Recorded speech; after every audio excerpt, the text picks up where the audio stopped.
My parents worshipped my brother for years, ignored me completely, and then begged me to save him when his mess put their house at risk. I refused and watched their golden child drag them down with him. Hey Reddit, figured I'd share this one because it's been sitting on my chest for years. Long story short, my brother Nate was the golden child. I was the invisible one, and my parents never missed a chance to remind me. But when Nate's big plans finally blew up and dragged them down with him, I stopped being the safety net. What followed was the most brutal, satisfying fallout I've ever witnessed. I, Carl 30 male. And if there's one thing I learned growing up, it's that being the second kid in my family meant being the second option for everything. My brother Nate, 33 male, since the day he popped out, my parents acted like he was carved out of gold. I'm not saying Nate's a terrible person. He's just the golden boy. You know the type. Walks into a room and somehow everyone's clapping for him, even if he just tied his shoes. That was my life in comparison. Nate gets the spotlight, I get the scraps. Let me give you some examples so you know I'm not just salty. When Nate graduated high school, my parents threw him this huge backyard party. Catered food, balloons, everyone in the neighborhood was invited. He got a brand new car with a big red bow on top, right in front of everyone. When I graduated 3 years later, I got a "Congrats Carl" cake from Walmart and an envelope with $20 inside. That's it. $20. I'm not exaggerating. Christmases were the same. Nate unwrapped an Xbox, designer clothes, or the latest phone. I'd get socks and a "hope you use them well." Like, gee, thanks mom, I'll treasure these ankle socks forever. And it wasn't just gifts, it was attention. Nate played football and they never missed a single game. I did science fairs, debate competitions, even made it to state once, and I can't remember them being there. They'd always have some excuse. Dad had a meeting. Mom wasn't feeling well. But if Nate had a practice game, they'd be in the front row with noisemakers. It's not like I didn't try. I was the kid who thought if I just worked harder, they'd finally notice. Straight A's? Didn't matter. Part-time job in high school to pay for my own stuff? Barely got a good job. Meanwhile, Nate got a round of applause for mowing the lawn without being asked. The difference followed us into adulthood too. Nate graduated, and my parents immediately bragged to everyone about his potential. He got a cushy job because a family friend pulled strings, and they treated it like he climbed Everest. When I started my own path, crickets. They didn't even ask how I was doing half the time. One time I overheard my mom on the phone with a relative bragging about Nate's promotion. She said, "Oh, Carl's still doing his little computer thing." Little computer thing. I had been busting my ass building a legit business, and to her, it was some hobby I did in my pajamas. The part that really set the tone for our relationship, though, was money. Not theirs. Mine. I always ended up being the quiet safety net. When Nate needed help with rent back in his early 20s, guess who spotted him? Me. He promised he'd pay it back. Spoiler, he never did. When my parents had a surprise property tax bill, I covered it. When the furnace broke in winter, I Venmo'd them the money. Never once did they ask if I was doing okay, if I could afford it. They just assumed I'd step in. And I did, because back then, I thought maybe helping would make me part of the family team. But the respect never came. They'd still beam at Nate like he was the only one keeping the family name afloat. Growing up in that shadow taught me two things. One, favoritism doesn't fade as you get older. And two, if you want to stand out, you can't wait for anyone to hand it to you. So while Nate was coasting on family handouts and networking opportunities, I built my own lane. I didn't ask them for a dime. I didn't need them to clap for me. I kept my head down, worked jobs, learned coding, teamed up with a couple friends, and built something from scratch. They didn't show up. They didn't even ask questions. But that's fine. Their silence just made me sharper. And I know how this probably sounds, like some sad sob story of the forgotten brother. That's not me. I'm not sitting here crying about socks and cheap graduation cakes. I actually think all that crap shaped me. I became tougher, smarter, and yeah, a little colder. But I needed that. If they weren't going to hand me a stage, I'd build my own. By the time I hit 30, the whole golden boy routine was still going strong. My parents still acted like Nate walked on water. But things had started shifting behind the scenes, and none of them knew it yet. Nate thought being the favorite meant he was untouchable.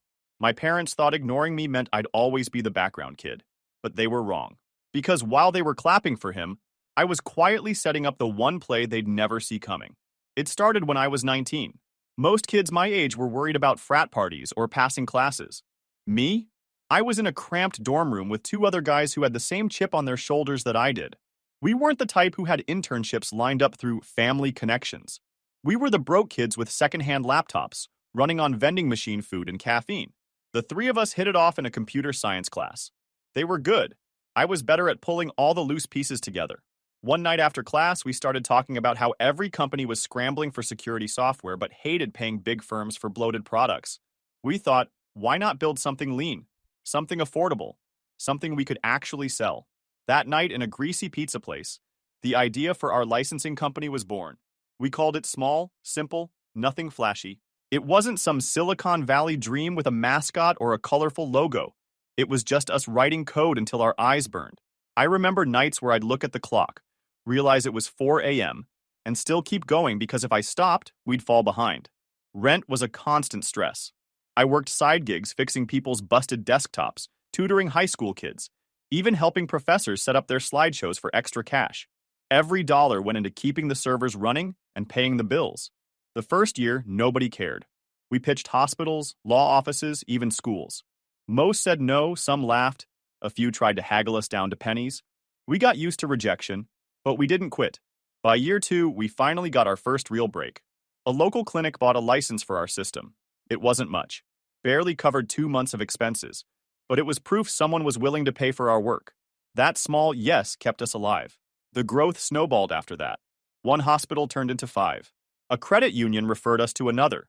Soon we had government agencies calling us up. They wanted licensing for secure data protocols. Exactly what we built. We weren't flashy, but we were reliable. That mattered. Meanwhile, back home, my parents didn't ask a single thing. Not once. I'd call to check in, and it was always the same. Nate's doing great at work. He's up for another promotion. Or, we're so proud of Nate, he's really carrying the family name. If I tried to mention what I was working on, it was brushed aside like small talk. To them, I was still doing computer stuff. That's what my mom called it once. Carl's little computer projects. Little projects that were now keeping federal systems locked down. By year 5, we were drowning in contracts, and that's when the big boys started circling. A defense contractor reached out, asking for a meeting. At first, we thought it was a prank. Why would a multi-billion-dollar firm care about us? But it was real. They wanted our patents, our licensing, and our brains off the market. Negotiations dragged on for months. Lawyers, accountants, endless video calls where I had to pretend I wasn't still sitting in a crappy apartment with peeling paint. They came back with an offer we couldn't ignore. Millions for the buyout, plus royalties from every license they sold using our tech. When I signed my name on that deal, my hands shook. Not out of fear, but because everything we fought for, the sleepless nights, the rejections, the ramen dinners, it all added up to this. My cut was $3 million flat, plus royalties. The bank transfer hit my account, and I stared at the number like it was fake. I went from calculating if I could afford gas to knowing I'd never have to worry about bills again. And still, my parents didn't know. They never asked. Around that same time, they mailed me a birthday card. The same routine. Cheap card, no call, no gift. Just one line scribbled inside, maybe one day you'll make us proud. So while they clapped for Nate, I stayed quiet. But quiet doesn't mean weak. Quiet means patient. And I had been patient for long enough. So after years of being the background kid, I didn't expect much from my parents. So when my mom called and said, "Carl, it's been too long. Let's do a family dinner. Just us." I actually paused. For a minute, I thought maybe they meant it. Maybe they'd finally decided to just sit down, talk like adults, and reconnect without Nate being the center of gravity. I wanted to believe it. But the thing about growing up in my house, you learn to read patterns. And the pattern was always the same. Sudden attention meant someone wanted something. The truth landed in my lap a few days later, and not from them. I got a call from a bank contact. The guy had worked with me before on setting up accounts for the company buyout, so we knew each other well enough that he didn't talk to me like a stranger. He said my name was showing as the proposed guarantor on a follow-on application Nate had opened off that lien and wanted to confirm it wasn't a mistake. I had no clue what he was talking about. He sent over the paperwork. That's when I saw it. Nate's name all over a massive loan application. And the kicker, he had put my parents' house down as collateral. Their actual house. The place they lived in, the one with the leaning mailbox and the flickering porch light. A few months earlier, he'd slid a rate-drop refinance packet in front of them and called it routine. They signed where the little sticky tabs told them to sign. Buried in that packet was a second lien, basically a home equity add-on he planned to draw against. And my name was flagged because the bank assumed I'd be the logical safety net if anything went south. Not mom, not dad, me. I sat there looking at the document, and it was like everything lined up at once. The sudden warm phone call, the fancy "we should reconnect" dinner invitation, Nate's name tied up in debt he couldn't handle. It wasn't about mending things. It was about dragging me into his mess. That's when the switch flipped for me. I didn't even feel angry at first. It was more like, of course. This is exactly how it would go. Nate plays with fire, my parents cover for him, and when it gets too hot, they remember I exist. And not because they care, because I can be useful. I didn't say a word to them. When mom called again to confirm, I kept my voice calm. Yeah, I'll be there. She sounded almost relieved, like she thought she'd reeled me in. She said things like, "We miss you, Carl. It'll be so good to catch up." I smiled on the phone, gave her the same polite tone I used in board meetings, and hung up. But inside, I was already planning.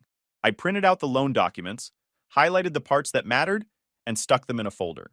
Not because I wanted to throw it in their faces immediately, but because I wasn't walking into that house unarmed. I'd played that role too many times. The kid sitting at the table with nothing but a smile while everyone else talked over him. Not this time. What made it almost funny was how hard they leaned into the reconnect angle. Mom left me a voicemail about making my favorite meal. Dad sent a text about how family's all we really have. Even Nate shot me a one-liner. Don't be late. He didn't even say please. That's the level of entitlement he was operating at. Already assuming I'd show up to bail him out. I kept every message, every voicemail, every text, receipts, just like the ones I'd been collecting for years. By the time the day came, I wasn't walking in as the quiet backup anymore. I wasn't going to beg for their approval or sit there swallowing jokes at my expense. This dinner wasn't about reconnecting.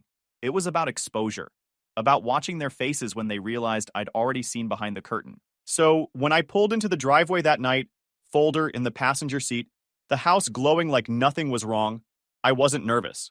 I wasn't even bitter. I was ready. Because for once in my life, I wasn't stepping into their house as the overlooked son. I was stepping in as the one holding all the cards. The porch light flickered as I walked up the steps. Some things never changed. I rang the bell even though I could hear voices inside. Mom opened the door fast, like she'd been waiting behind it. She smiled big, pulled me into a hug, and said, "Carl, you didn't have to ring, just come in." The smell of roast chicken and herbs hit me as I stepped inside. The dining table was already set with the special dishes they only dusted off for holidays. Candles, matching napkins, wine glasses, even though they rarely went this far when I was a kid. For a second it felt staged, like a magazine spread. I kept my face neutral and said, "Looks nice." Dad came in from the kitchen holding a carving knife. He gave me a handshake, firm, like he wanted to show strength. "Glad you made it, son." His tone was measured, not casual, like he was running lines from a script. We sat down in the living room for small talk while we waited on Nate. Mom asked about the drive, the city, if I still liked my apartment. I kept my answers short, steady. Yeah, it's good. The drive was fine. Work keeps me busy. I let them steer. If they wanted me relaxed, I'd give them relaxed. After about 20 minutes, the front door opened. Keys hit the counter, footsteps heavy. Then Nate appeared, all charm. He wore a fitted jacket, no tie, hair styled like he had walked out of an ad. "Well, well," he said, grinning. "Look who decided to show up." He gave Mom a kiss on the cheek, fist bumped Dad, and nodded at me like I was just another guest. "Good to see you too," I said evenly. We moved to the dining table. Plates were full before I'd even picked up my fork. Mom was buzzing, telling stories about neighbors and family friends. Dad added in small pieces about work, the stock market, his golf game. All surface talk, nothing personal. I ate, listened, and let the silence fill in between their words. Nate leaned back in his chair, cracking jokes like always.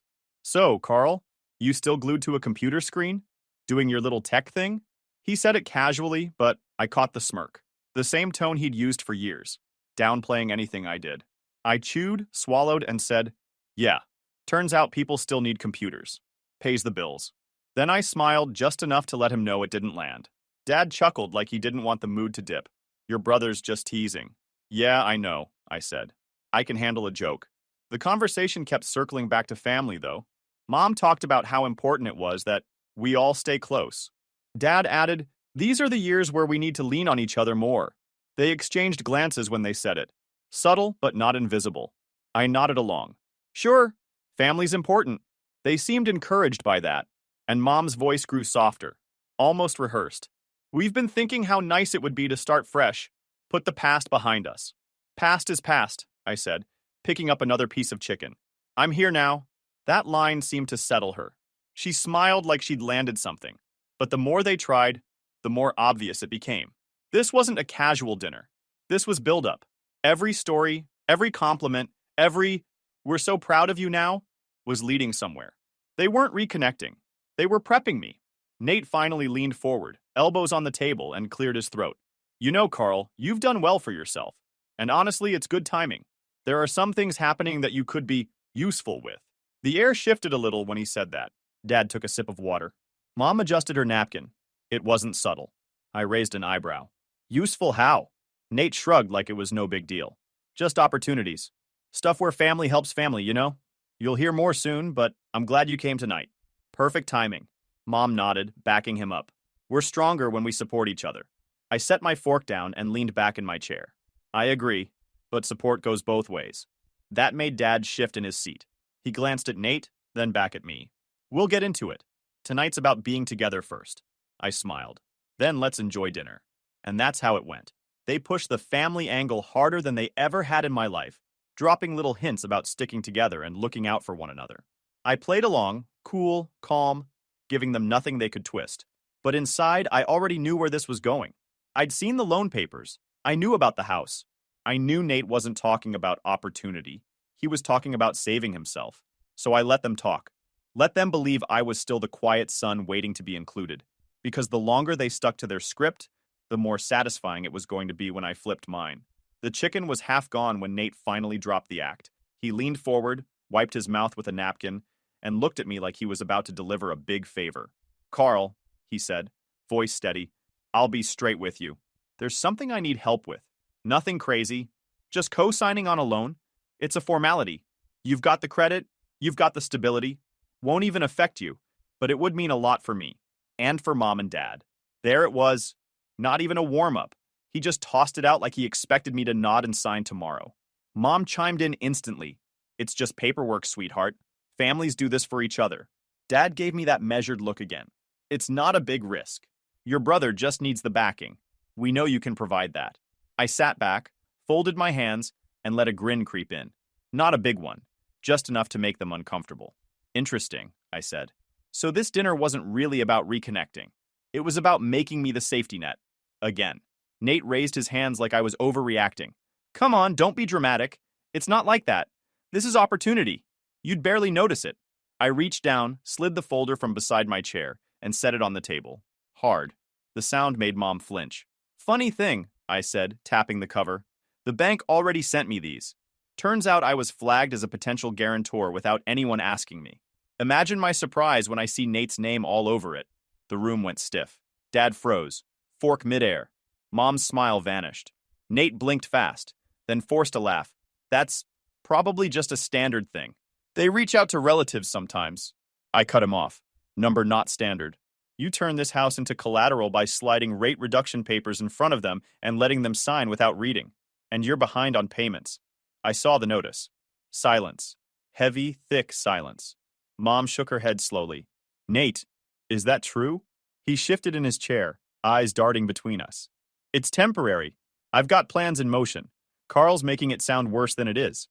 I leaned forward, elbows on the table, my voice calm but sharp. Worse than it is? You risked their home. You gambled with the roof over their heads. And then you thought I'd just walk in blind and sign my name to your mess. Like I've been doing my whole life, quietly cleaning up after you.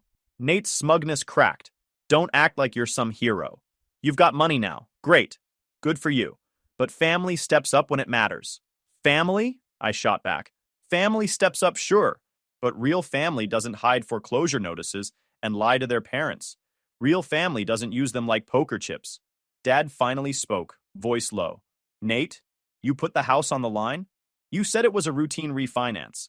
I signed where you marked. I didn't realize it added a second mortgage against the house. Nate looked down at his plate. I had no choice. I slammed my palm on the table, hard enough to rattle the glasses.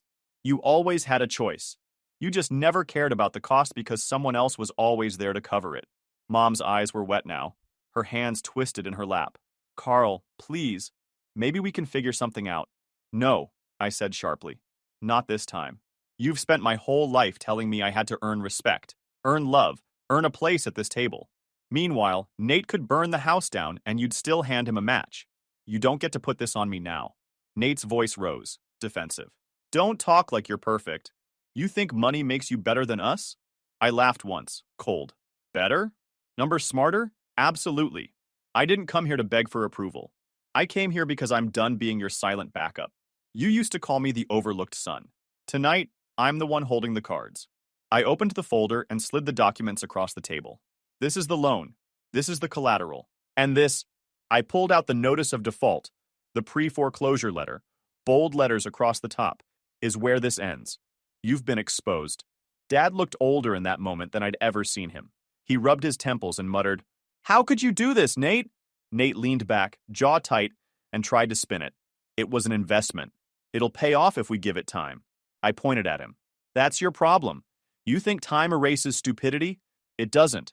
And I'm not here to be your parachute. Mom reached for my hand across the table. Carl, please, you're brothers. You can't tear each other apart like this. I pulled my hand back. He did that himself. I'm just making sure I don't get dragged down with him. Nate glared at me, voice low and bitter. You're ruining me. No, I said, locking eyes with him.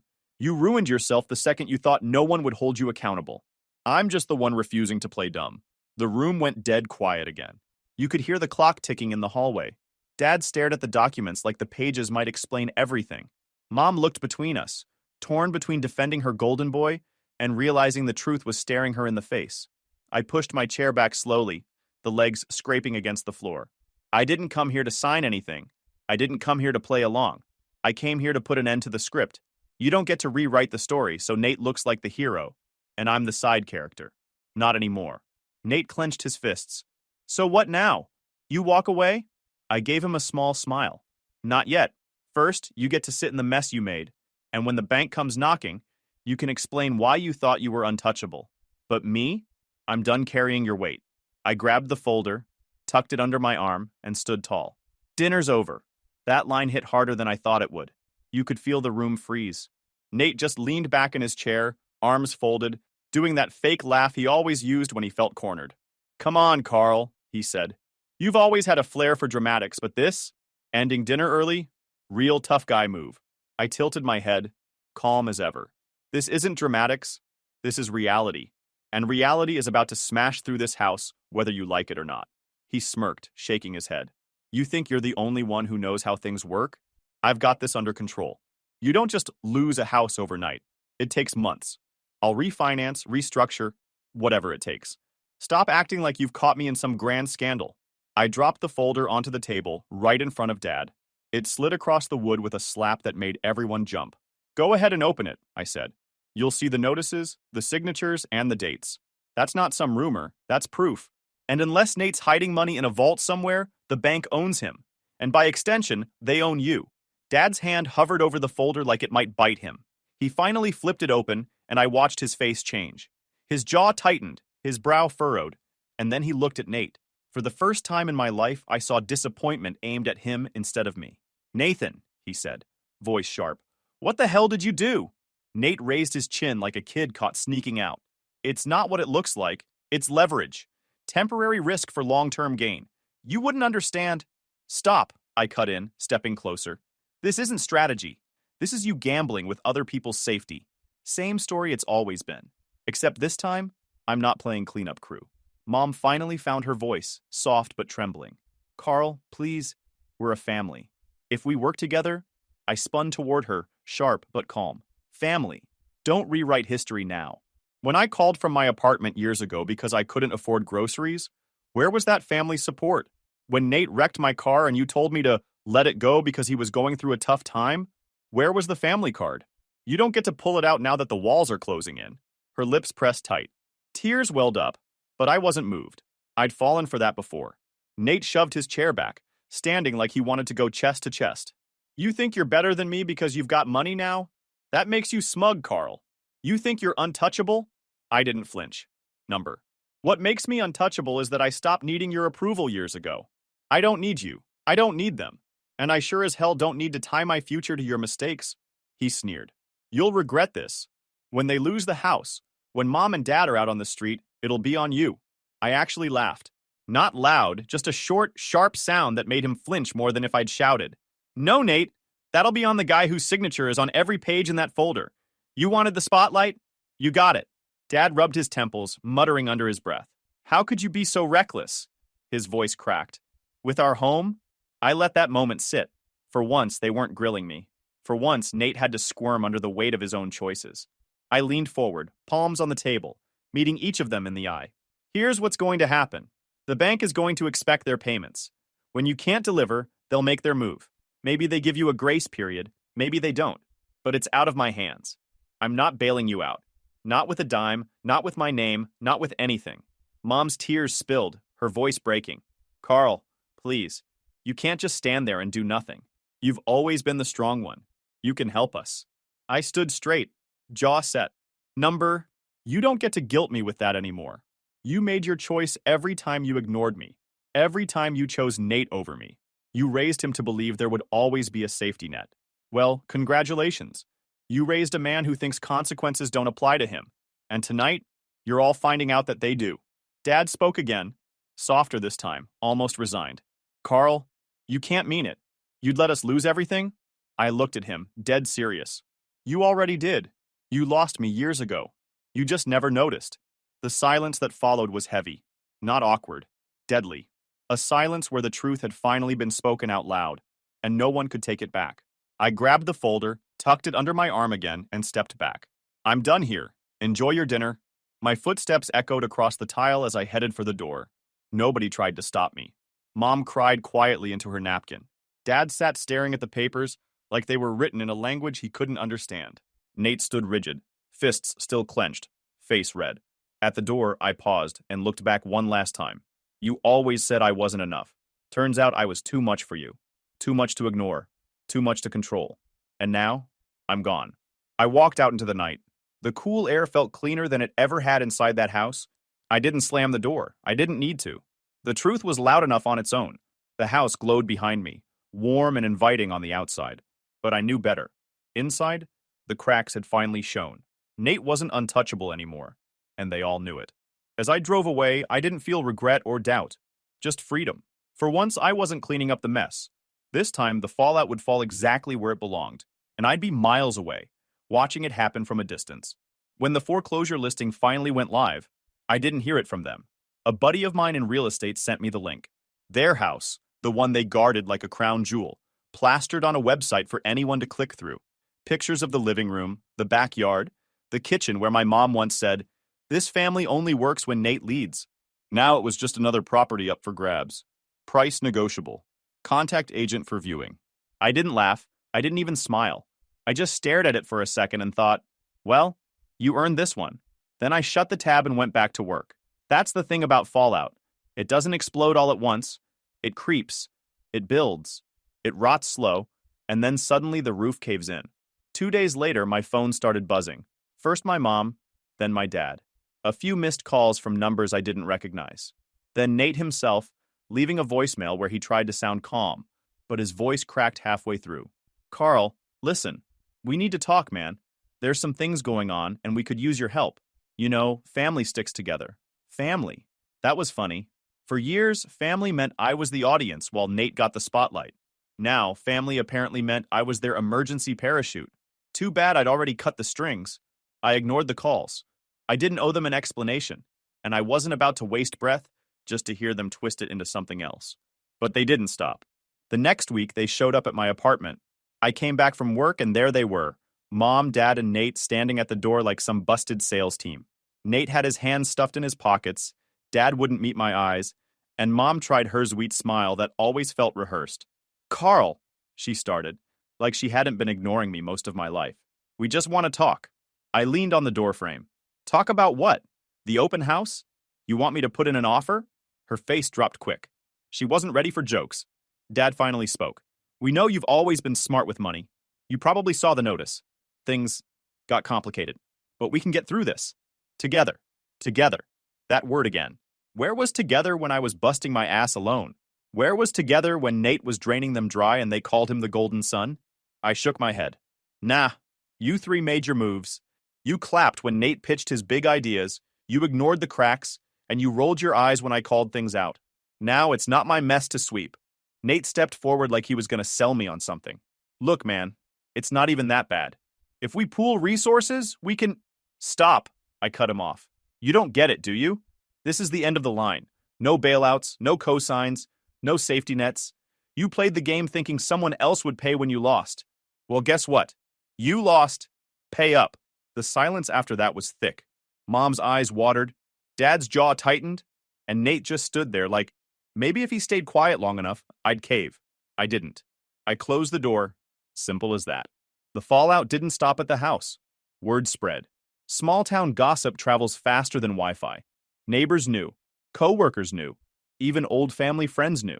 Nate went from the entrepreneur to the guy who tanked his parents' house. Dad had to retire early. Once people at work heard he'd signed a rate reduction packet he didn't read, no one wanted him near approvals. No one trusts a guy like that to manage anything. Mom? She kept trying to spin it, telling people it was the bank's fault or that the economy was tough. But everyone knew the truth. Everyone had seen them treat me like a shadow while they bragged about Nate. Now the shadow was the one walking free, and they were stuck living in it. I wasn't gloating. I didn't need to. Reality was already doing the work for me. I just kept living, kept working, kept building, kept moving forward. Every time I passed their old neighborhood and saw the for sale sign, it reminded me I didn't burn that house down. They did. All I did was stop running in with buckets of water every time they lit another match. Weeks later, Nate tried one more time. He found me at the gym, of all places. Came up while I was mid-set, like I was supposed to pause and give him an audience. I racked the weights, wiped my hands, and waited. Carl, I messed up, he admitted, which was probably the closest thing to honesty I'd ever hear from him. But you can't just leave Mom and Dad hanging. They're losing everything. I stared at him. And you care because? He blinked. Because they're our parents. Our parents, I repeated. Funny. When they had something to give, they were your parents. Your biggest fans. Now they're broke and suddenly they're ours. Convenient timing. He opened his mouth, but I stepped closer. Listen, Nate. You built your life on shortcuts and handouts. You gambled with stuff you didn't own, and you thought someone else would clean it up. I'm not someone else. I'm me, and I'm done carrying your dead weight. For once, he didn't have a comeback. He just nodded, like maybe he finally realized the ride was over.